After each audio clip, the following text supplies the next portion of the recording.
Sorry guys, I think we got a bit cut off there on the video. So what I was saying was you've got a fresh water flush on this system. So you basically just need to have your pump switch on, a little bit of water in the actual tank itself, and then just push this button down and that'll pump your flush fluid into the cassette itself. And that's it, nice and easy. You open the flap up just by turning that entire thing side to side. You've got a couple of bits inside the actual bathroom itself. You've just got the shower and the sink. I don't need to show you how they work because it's so simple. You know, you've got hot to the left, cold to the right. Lights are up here, so you've got these little ones, one in the shower itself and one in here where I'm stood. And you've got a little fan inside there as well. So, that's the bathroom. I'll just switch that light off for now. The boiler itself sits down here in this lower cupboard. So to actually drain it out, you just need to push this little red button down. If you find that it's an automatic dropout is what that is. So basically, if you find that's down and you can't fill it up, then first off, just try lifting it back up again. But if it's too cold outside, that won't stay up. So there's a couple of ways around it. You can either put your heating on for a little, a couple of minutes just to warm that area up and then try lifting it up again. Or it's not really something we advise to do because it's a little bit, naughty to do that, but you can put something around here to stop that from dropping down. The reason that's not so good to do is because it actually drops out for good reason, just so that nothing inside the boiler freezes up. But if you know that you're going to be using it, then that shouldn't drop down anyway. So that's that.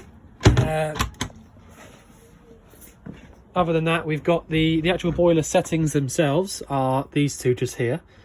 So basically you've got it's kind of like a combi boiler, like a household boiler.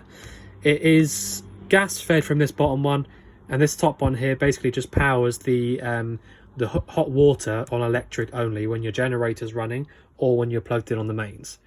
So the way this gas side works, you either put heating on its own, which is just one down on this outside part. So heating alone is just down one.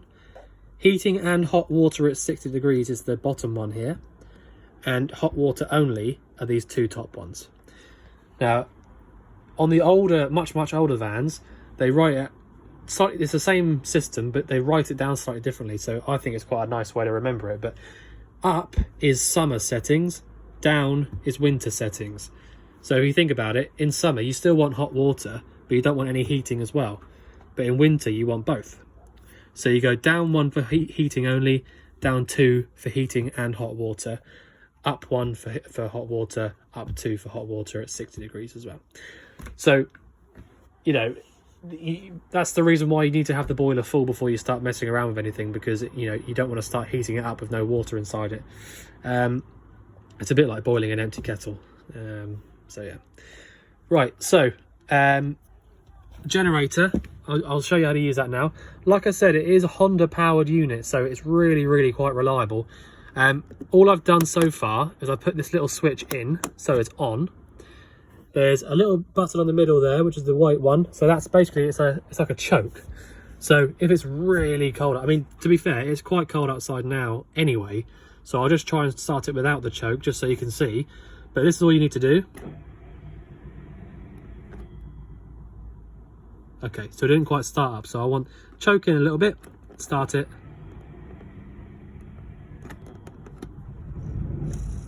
There you go, started straight up. So then straight away, once that's started, you get this little light here, which means that there's power working. So there's 240 volt power coming from the generator down there up into the van. And you'll also notice this little timer dial starts turning.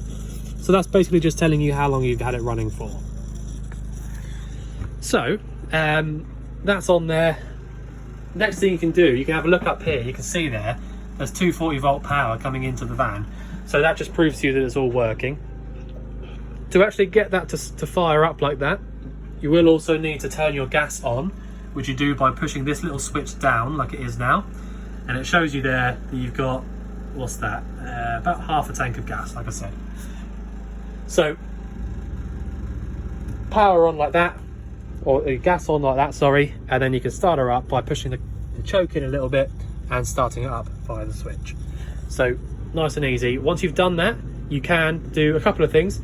you can start heating your water up via that switch there, or I think, you know, other things, you can plug things into your plug sockets, stuff like that. But the main thing really for me is that you can use this aircon unit on the roof.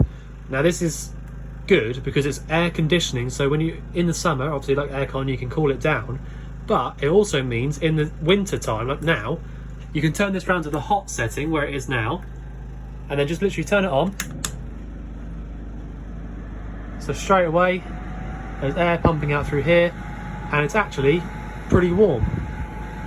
So it doesn't make it, it's not like a proper space heater, so you know, it doesn't blow out boiling hot air.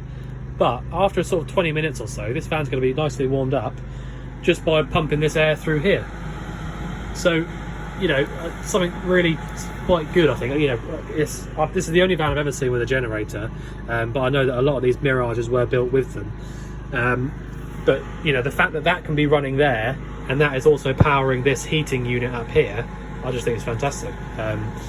So you can have that going anytime you like, as long as you've got gas in the system. But yeah, so if I switch that off again now,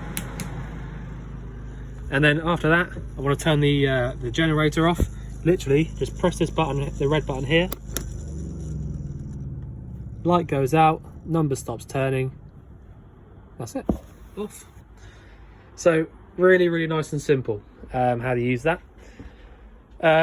There's a number of lights dotted around the van, so you've got these little downlighters here.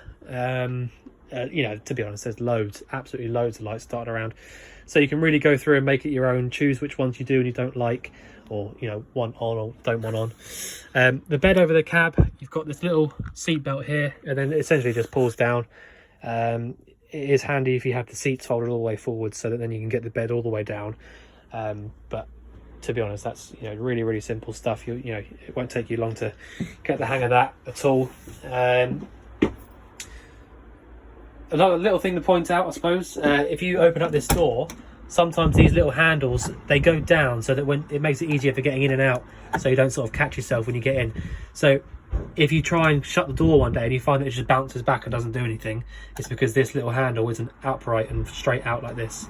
So it closes up like that now, but yeah, keep an eye on that. And then finally, I'll just show you a couple of bits around the cab. So you've got air conditioning in the back of the van and also air conditioning in the cab.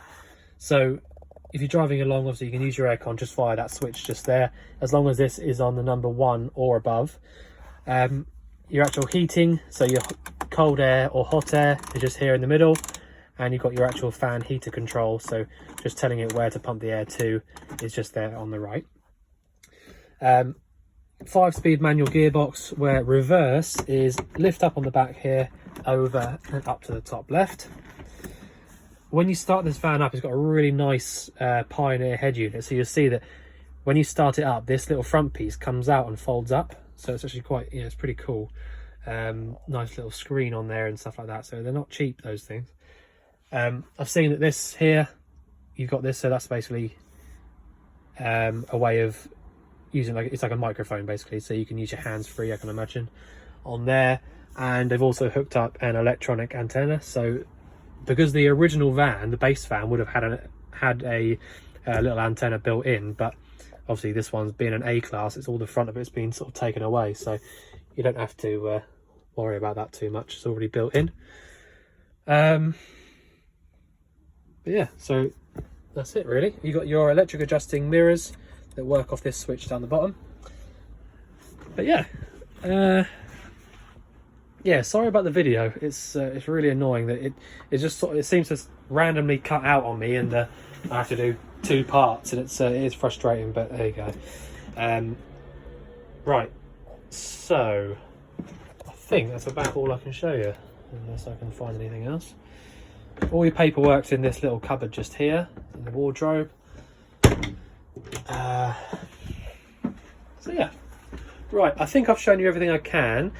When you're getting out of the van, you don't want to use it anymore, you just need to turn this little button up here to the upright position, so all those lights go out, and that basically just stops any gas coming through from your underslung tank inside. Obviously go around and shut all your lockers up and make sure everything's locked up as it should be. You've got this little catch just here on the fridge, which you can pull around like this. It's like a travel catch. So even though they do catch quite well anyway, just because of the rubber seal, that is like an extra travel catch, so it won't fly open, especially for if you've got stuff in the door.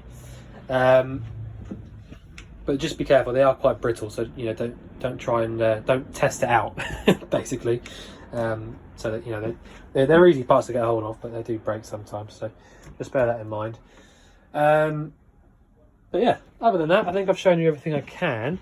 If there's anything you think I've missed out, or anything you want covering again, or you know anything I've missed or whatever, just let us know. But otherwise, we look forward to seeing you soon to collect your van. Thanks very much.